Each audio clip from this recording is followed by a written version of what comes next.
भंगिया के संग कोना रहती जखन गौरी सासुर में जेती है। भंगिया के संग कोना रहती जखन गौरी सासुर में जेती है। टूगर जकाँ दिन बितौती जखन गौरी सासुर में जेती है।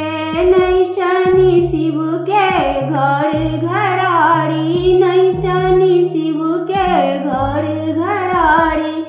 जंगल में मंगल मनौती जखन गौरी सासुर में जेती है। भंगिया के संग कोना रहती जखन गौरी सासुर में जेती है।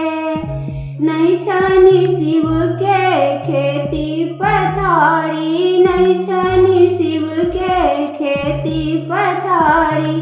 भांग धतूरा चिबोती जखन गौरी सासुर में जेती है। भंगिया के संग कोना रहती जखन गौरी सासुर में जेती है।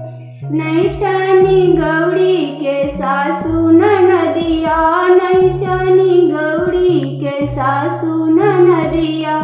किनका सजुरा बनौती जखन गौरी सासुर में जेती है। भंगिया के संग कोना रहती जखन गौरी सासुर में जेती है। जुनी कानु जुनी की जुमाए मनायन, जुनी कानु जुनी की जुमाए मनायन। गौरी भवानी कहती जखन गौरी सासुर में जेती है। भंगिया के संग कोना रहती जखन गौरी सासुर में जेती है।